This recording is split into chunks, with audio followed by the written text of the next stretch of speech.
Quiero hablarles a las personas que están viendo por televisión y decirles algo sobre la ciudad de Nueva York. Es un gozo y un privilegio para mí y mis colegas volver aquí a Nueva York. Por algún tiempo he visto señales que dicen, amo Nueva York. Y eso es verdad para mí. Me enamoré de Nueva York hace años. Le dije al alcalde Dickens la semana pasada que lo visité, que él y los líderes de la ciudad siempre estarían en mis oraciones y que Dios estaría con ellos para ayudarlos a resolver los problemas de esta ciudad. Pero no pueden resolverlos sin su ayuda y no pueden resolverlos sin la ayuda de Dios. Vamos a tener que volvernos a Dios. Acudimos a todo y fallamos. Ahora acude a Dios. Algunas iglesias y sinagogas, cuando piensan en las necesidades agonizantes de las personas, han abandonado la proclamación de nuestra relación con Dios o con Cristo. Y hemos adoptado un objetivo político y social que si se sale de balance puede dejar las almas y las bancas vacías. Con todos los que hablo están de acuerdo en que Nueva York es el lugar más solitario del mundo. Y las personas se vuelven cada vez más irritables y agresivas en su esfuerzo por defender su territorio. Hay poco espacio para otros y menos para Dios. Estar sin Dios en Nueva York es estar terriblemente solitario. Y eso lleva al sentimiento de que la vida es inútil. Hace unas semanas, el New York Times dijo que el libro más vendido de su clase era El último recurso de Derek Humphrey, un manual sobre cómo suicidarse. ¿Esa es la forma de acabar tu vida? ¿En suicidio? Muchas personas quieren darle la espalda a Nueva York. Ven los problemas de Nueva York como incurables. Deberían quedarse en Nueva York y hacer algo sobre eso para cambiar Nueva York. Y creo que podemos hacerlo. Y si Nueva York cambiara, tocaría a Londres y París y a todas las otras grandes ciudades del mundo. No veo la forma de hacerlo sobre Nueva York. Dios ama Nueva York y Él no se ha rendido con esta ciudad, porque Él no se rinde con las personas. Aunque sean grandes y maravillosos, los edificios de Nueva York no son Nueva York. Aunque las avenidas de la ciudad de Nueva York son amplias y famosas, no son Nueva York. Aunque los lugares sean maravillosos y los musicales, el arte y los conciertos no son Nueva York. Los neoyorquinos son lo que conforma Nueva York. Nueva York es un lugar donde las personas viven y Dios está interesado en las personas. No voy a hablar sobre lo que creo que es la respuesta para los problemas, sus problemas y los problemas de Nueva York. Hay una mejor manera. Voy a hacer mi mensaje muy corto hoy y sé que les fascina. Nunca me gustó oír sermones largos y aún me gusta escucharlos cortos. Una vez presentaron a un hombre y dijeron que hablaría 20 minutos y habló por 1 hora y 10 minutos y seguía hablando. Y el hombre que lo presentó le lanzó un mazo y falló y le pegó a la mujer en la fila de enfrente. Y ella gritó, ¡pégame de nuevo, aún lo escucho! Y no quiero que me pase eso hoy. Quiero que vayas conmigo al versículo 16 del 3er capítulo de Juan. Juan, 3er capítulo. Porque de tal manera amó Dios al mundo, que ha dado a su Hijo unigénito para que todo aquel que en él cree no se pierda, mas tenga vida eterna. ¿Cuántos podemos decirlo juntos? Díganlo todos juntos. Porque de tal manera amó Dios al mundo, que ha dado a su Hijo unigénito para que todo aquel que en él cree no se pierda, mas tenga vida eterna. Ese es el Evangelio en resumen. Es una Biblia en miniatura. Cada cosa que debes saber sobre la redención y la salvación está en ese versículo de las Escrituras. 30 palabras maravillosas que mi madre me enseñó cuando estaba bañándome un sábado en la noche en una granja en Carolina del Norte. Ella dijo, quiero que te aprendas este pasaje de la Biblia. Y me enseñó ese pasaje porque de tal manera amó Dios al mundo, que ha dado a su Hijo unigénito, para que todo aquel que en él cree no se pierda, mas tenga vida eterna. Muchas personas me preguntan, si Dios ama al mundo, ¿por qué permite tanto sufrimiento en el mundo? La guerra, las enfermedades, la pobreza, el odio, la soledad, el aburrimiento, el vacío, los problemas psicológicos, el desempleo, la violencia, la tensión, todas esas cosas. ¿Por qué Dios no viene y lo para? Esa es una pregunta que muchas personas se hacen. Algunas personas aquí en Nueva York dicen, ya no puedo más, y se están suicidando. Las presiones de la vida son muy grandes, ellos no las soportan. ¿Por qué? Si hay un Dios, ¿por qué no lo termina? Algunas personas dicen, ¿por qué Dios nos ha abandonado? Pero Dios no nos abandonó. Nosotros lo abandonamos. Muchos de los jóvenes aquí han oído la canción del año pasado del álbum Edge of the Century, álbum de Styx. Pero ¿has escuchado las palabras, la letra? Aquí está la letra, escucha. Todas las noches digo una oración, esperando que haya un cielo. Pero cada día estoy más confundido, cuando los santos se vuelven pecadores. Todos los héroes y las leyendas que conocí de niño han caído como ídolos de arcilla. Y siento este lugar vacío adentro. tengo tanto miedo que perdí mi fe. Muéstrame el camino, muéstrame el camino. Llévame esta noche a la montaña y llévate mi confusión y muéstrame el camino. Y si veo una luz, ¿debo creer? Dime cómo lo sabré. Muéstrame el camino, muéstrame el camino. Llévame esta noche al río y lava mis ilusiones. Muéstrame el camino, muéstrame el camino. Dame la fuerza y el valor de creer que llegaré ahí un día. Y por favor, muéstrame el camino. Y cada noche digo una oración esperando que haya un cielo. Y este pasaje dice, Dios, Dios. ¿Crees en Dios? Sí. No puedo probar a Dios. No puedo llevarte a un laboratorio científico y probarte que hay un Dios. Pero la Biblia nos enseña sobre Él. Él es el creador. En el principio Dios creó los cielos y la tierra. Todas las estrellas que ves en la noche, si pueden verlas en Nueva York, Dios las creó y las colocó. Él también es espíritu. La Biblia dice Dios es espíritu y quienes lo adoran deben hacerlo en espíritu y en verdad. Él no tiene un cuerpo como tú y yo. Él solo podría estar en un lugar a la vez si tuviera un cuerpo como estos. Pero Dios es espíritu y está en todos lados al mismo tiempo. Puede estar en Rusia, puede estar en China, puede estar en América, puede estar en África, puede estar en Latinoamérica, puede estar en todos lados al mismo tiempo. Dios también no cambia. Yo soy el Señor Dios que no cambia, dice la Biblia, en el cual no hay mudanza ni sombra de variación, dice Santiago. La Biblia enseña que Dios es un Dios santo, absolutamente santo. Él no puede ignorar el pecado. La Biblia también nos dice que Él es un Dios de juicio, pues Dios juzgará toda obra, aún la realizada en secreto. Piénsalo, cada cosa secreta que hiciste, todos tus pensamientos secretos, las cosas que pensaste que nadie sabía, un día serán sacadas a la luz y vas a ser juzgado. La Biblia dice que Dios ha fijado un día en el que juzgará al mundo. Piénsalo, fijó un día, un momento en el que Él va a juzgar al mundo y tú estarás ahí. Dios, pero Dios también es un Dios de amor. Mi madre me amaba, pero ella no me amaba ni cercano a lo mucho que Dios me ama, y eso parece imposible de creer. Mi esposa me ama, yo la amo. Tengo 5 hijos, los amo. Tengo 19 nietos, los amo, y espero que ellos me amen. Tengo 3 bisnietos, creo que me aman, y los amo, y sé que todos aman al Señor. Pero nada puede compararse con el amor de Dios. Tuvieron que inventar una nueva palabra en griego para decirnos algo sobre el amor de Dios. Dios es un Dios de amor, Él te ama. Y si hay una cosa que quiero que te lleves de este gran parque cuando te vayas hoy es esto. Dios te ama. Dios te ama. Dios te ama. Y Dios está interesado en ti. Y Él tiene contados tus cabellos. Él ve al pajarillo caer. Sabe todo de ti y te ama. No importa cuántos pecados hayas cometido o lo que hayas hecho. Podrías haber llegado tan bajo como Nicky Cruz lo describió su vida hace rato. Pero Dios te ama. Y si Dios pudo cambiar a Nicky Cruz y cambió a Johnny Cash, Dios te cambiará. Si se lo permites. Y Él puede hacerlo hoy. Comienza ahora. Sí, Dios es un Dios de juicio. Él traerá juicio a cada obra. Y Él estableció un día en el que Él traerá el juicio al mundo. Pero Dios también es un Dios de amor. Nada se compara al amor de Dios. La Biblia dice, Dios es amor.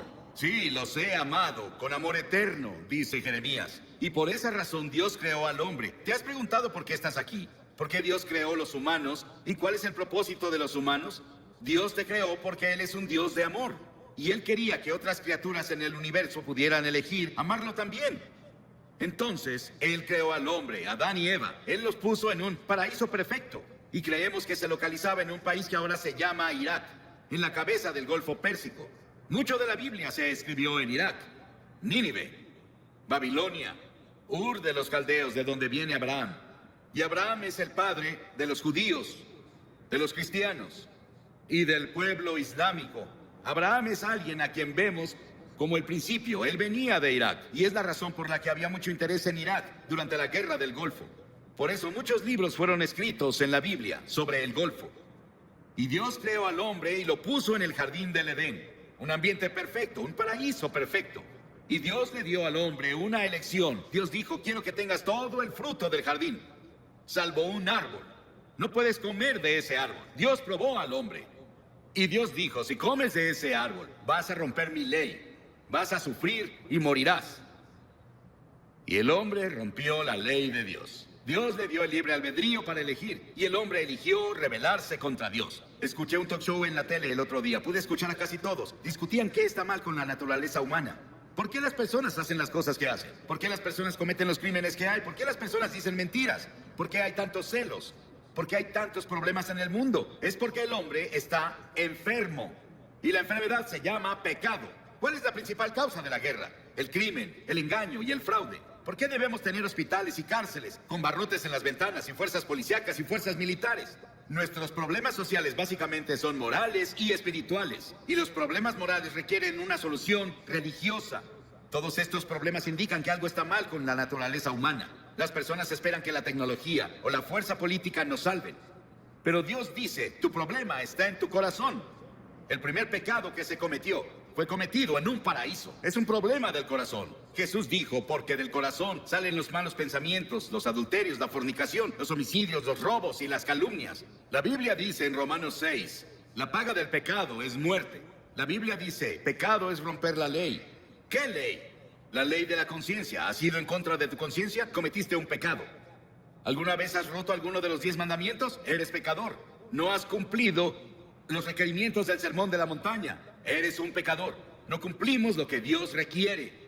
Somos pecadores ante Dios. Y el pecado se interpone entre Dios y tú. Se interpone entre tú y la paz. Entre tú y la felicidad. Entre el gozo y tú. Entre tú y la seguridad de que si mueres irás al cielo. Salomón, el gran rey de Israel, una vez dijo, no hay un hombre sin pecado. Estamos alejados de Dios. Recordemos eso. Estamos separados de Dios. A pesar de eso, Él aún nos ama. Sí, hay un infierno. Hay un infierno en esta vida, pero también hay un infierno en la vida venidera, si estamos separados de Dios. La Biblia enseña que la muerte tiene 3 dimensiones. Hay una muerte natural. Cuando mueres, vas a ser sepultado o vas a ser cremado, como sea que lo hagan. Desaparecemos de esta tierra, pero hay una muerte espiritual. Dentro de ti viven tu alma o tu espíritu. Esa es la parte de ti que vive para siempre. Es la parte con la que tienes comunión con Dios. Y has quebrado la ley de Dios y como resultado estás espiritualmente muerto. Estás muerto para Dios. Y esa muerte continuará a lo largo de toda la eternidad después de que mueras. Y no vas a estar ahí con miles de personas divirtiéndote como muchas personas describen el infierno. Vas a estar solo. Vas a estar en una terrible soledad ahí. Y eso es el infierno. Y podemos tener infierno en esta vida. El infierno en la vida venidera. Y eso se llama muerte eterna. Las palabras que Cristo usa en el Nuevo Testamento para describir el castigo al pecado son pérdida, perecer, condenar, castigo, infierno. Dios vio toda esta confusión y nos vio tropezando en la oscuridad. No sabíamos qué hacer con nuestro ser. Estábamos aburridos por un lado, o muriendo físicamente por el otro. Dios decidió hacer algo al respecto con su amor. Dios no podía olvidarnos, o no cumpliría su palabra, no sería Dios. Dijo que si pecabas, morirías. Que si pecabas, sufrirías. Debemos sufrir y morir para que Dios cumpla su palabra. Un día caminaba con uno de mis hijos en un sendero de Carolina del Norte. Pisamos un hormiguero y vimos abajo y había hormigas muriendo y sufriendo y su casa estaba destruida. Mi hijo me dijo, papá, ¿no sería genial que las ayudáramos a reconstruir su casa y las lleváramos a sus hospitales? Y dije, sí, pero somos muy grandes y ellas chiquitas. Y pensé que era una buena ilustración. Dios miró desde el cielo y nos vio con toda nuestra oscuridad, con nuestros tropiezos y nuestros problemas, y peleas, y disputas, y dificultades, y guerras. Pero Dios era muy grande. Somos muy pequeños. Parecemos hormigas arrastrándose en este planeta. ¿Qué podía hacer Dios? Dios decidió hacer algo al respecto. Dios se volvió hombre. Dios se volvió hombre, y ese hombre es el Señor Jesucristo. Él nació de la Virgen María y vino con un propósito. Él vino a salvarte y a salvarme y a salvar al mundo. Y Él vino a morir. Es el único hombre que vino al mundo con el propósito de morir. Llevó nuestros pecados a la cruz. Lo llevaron fuera de Jerusalén y lo clavaron ahí los romanos, no los judíos, los romanos. Lo llevaron fuera de los muros de Jerusalén y lo clavaron en una cruz. Y Él derramó su sangre. Y en ese terrible momento, cuando estaba ahí, dijo, Dios mío, ¿por qué me has abandonado? Y en ese terrible momento, hizo 7 agonizantes expresiones. Y en esas expresiones, Él nos decía que se llevó nuestros pecados. Fue hecho pecado por nosotros. Piénsalo, Él fue hecho pecado. Se volvió culpable de tu adulterio. Se volvió culpable de todos los pecados sexuales que cometiste. Se volvió culpable de toda la envidia y los celos y las peleas y los asesinatos y homicidios que lees en los periódicos casi a diario. Él lo hizo, pecado por nosotros. El Señor puso sobre Él la iniquidad de todos nosotros. Piénsalo. Él tomó nuestros pecados. ¿Y qué debemos hacer? Debemos arrepentirnos del pecado. A lo largo de todo el Antiguo Testamento, los profetas decían, arrepiéntete. El primer sermón que Jesús predicó fue, arrepiéntete. En todo el Nuevo Testamento escribió, arrepiéntete, arrepiéntete, arrepiéntete, arrepiéntete. ¿Qué significa arrepentirse? Significa que confiesas a Dios, he pecado contra ti, Señor. Lo admito. Significa que te vuelves de tus pecados. Estás dispuesto a dejar que Dios haga su voluntad en tu vida. Y estás listo para seguirlo y servirlo. Desde ahora, eso es arrepentimiento. Hace unos días, en nuestro pan diario llamado Llévame a la Cruz, Cliff Barrows me dio esta maravillosa historia. Un policía, un oficial, estaba patrullando una noche en un pueblo del norte de Gran Bretaña, cuando escuchó un sollozo entrecortado. Vio a un niño en la sombra sentado en una puerta y las lágrimas corrían por sus mejillas. El niño dijo, estoy perdido. Por favor, lléveme a casa. El policía comenzó a nombrarle calle tras calle, intentando ayudar al niño a recordar dónde vivía. Él nombró tiendas y hoteles en el área, pero no tuvo éxito. Luego recordó que en el centro de la ciudad había una iglesia con una gran cruz blanca que sobresalía por arriba de la ciudad. Él la apuntó y dijo, ¿vive cerca de eso? La cara del niño de inmediato se iluminó. Sí, señor. Lléveme a la cruz. Encontraré mi casa desde ahí. Y si vienes a la cruz hoy, hay un camino. Si vienes por el camino de la cruz, si estás perdido, el único camino a casa es ir a la cruz. La cruz de Cristo dirige a los perdidos a su hogar eterno. Pero Jesús no se quedó en la cruz. Él resucitó de los muertos. Dios resucitó de los muertos. No voy a hablarte sobre un Jesús muerto. Voy a hablarte sobre un Jesús vivo. Y ese Cristo vivo puede venir a tu corazón hoy por el Espíritu Santo y hacerte una nueva persona. Darte una nueva visión de la vida. Quitarte esa soledad. Quitarte esos pecados que has cometido y limpiarlos para que cuando Dios te vea, no vea tus pecados. Estás justificado a sus ojos, como si nunca hubieras pecado. Y luego la Biblia enseña que Jesucristo vendrá de nuevo un día. Estuve en Jerusalén y estuve hablando un día con el rabí en jefe. Y le pregunté, ¿Señor, cree que el Mesías va a volver? Y él dijo, sí, claro. Y dije, yo también. Pero creo que cuando venga, usted verá que es Jesucristo. Él se rió por un momento con su taza de café y dijo, no se rió, me sonrió. Y dijo, claro, esa es nuestra diferencia. Ambos esperamos al Mesías, pero nosotros creemos que será Jesucristo. Verán al Hijo del Hombre venir sobre las nubes del cielo con gloria, con gran poder y gran gloria. Va a volver y establecerá su reino. Sí. El comunismo no ganó. Ningún ismo va a ganar. Solo Cristo va a ganar. Y un día va a gobernar al mundo. Pero esta noche, Él quiere gobernar tu corazón. Él quiere entrar a tu hogar y a tu familia, a tu vecindario. Él quiere entrar a nuestro país. Y Él quiere ser el Rey de Reyes y Señor de Señores. ¿Qué requiere Dios de ti? Ya te dije una cosa, arrepentimiento. Durante la semana pasada celebramos los días más santos del año judío. Yom Kippur, que se celebra el miércoles, es intensamente personal. Los festivales judíos hacen 3 preguntas. ¿Qué hicimos con nuestra vida durante el año pasado? ¿Dónde estás ahora en tu vida? ¿Qué planeas hacer con tu vida el año que viene? Y una de las razones por las que Yom Kippur ejerce una fascinación sobre los judíos es porque el tema de la festividad es tan personal y contemporáneo. No hay una sola persona entre su pueblo que diga, mi vida está completa y espiritualmente plena. Todos fallamos. Y tenemos que decir con los demás, también soy pecador. Estoy separado de Dios. Estoy perdido. Necesito encontrar el camino a casa. No es una opción.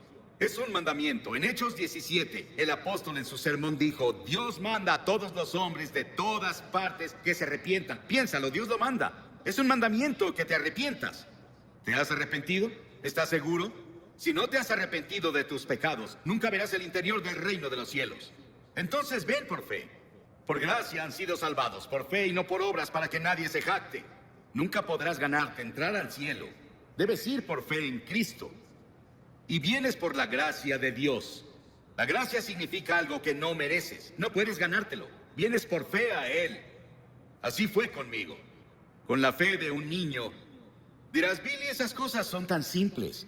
Jesús habló con tal simplicidad sobre las cosas espirituales que los niños lo oyeron con gusto. Debemos hacerlo simple. Es una verdad profunda, pero debe ser proclamada con simplicidad. Y todos los que hoy están dispuestos a decir, me arrepentiré de mis pecados, recibo a Cristo como Salvador, y quiero seguirlo y servirlo, o quiero rededicarme a Él. Tal vez quieras renovar tus votos, que tomaste en la confirmación, o el bautismo, o cuando fuera. Y quieres decir, Señor, quiero volver a ti. Me alejé de ti y me confundí y perdí. Quiero que Cristo sea lo primero en mi vida. Quiero que perdone mis pecados. Quiero ir a la cruz. Y quiero seguirlo de ahora en adelante. Levanta la mano. Sí, hay muchas personas con la mano levantada. Y también muchas personas de pie. No puedo pedirte que te pares porque no sobresaldrías. Y hay 4 cosas que de ahora en adelante son muy importantes. Primero, lee la Biblia todos los días. La Biblia es comida para tu alma. En segunda, ora. Tal vez no orarás como un clérigo, pero puedes decir, Señor, ayúdame, necesito ayuda. Él vendrá a ayudarte, Él responderá a tu oración. Ora en el nombre de Cristo. Di, Señor Jesús, te necesito. Y luego la tercera cosa, sé testigo de Cristo. Dile a las personas cuando te vayas esta noche, o coméntales mañana, en la reunión en Great Lawn, hice un compromiso con Cristo y voy a cumplirlo con la ayuda de Dios. Eso te ayudará a ganar a otras personas para Cristo. Y luego, la cuarta cosa es ir a la iglesia. A una iglesia donde Cristo es proclamado. Y seguirlo y servirlo. Lo mejor que puedas, porque verás, cuando te vayas de aquí no te vas solo. El Espíritu Santo de Dios se irá contigo. Y quiero que repitas esta oración en voz alta conmigo. Ora en voz alta. Dios, soy pecador. Lamento mi pecado. Estoy dispuesto a alejarme de mi pecado. Y recibo a Cristo como Salvador. Lo confieso como Señor. Desde este momento, quiero seguirlo y servirlo en la comunión de su iglesia. En el nombre de Cristo. Amén.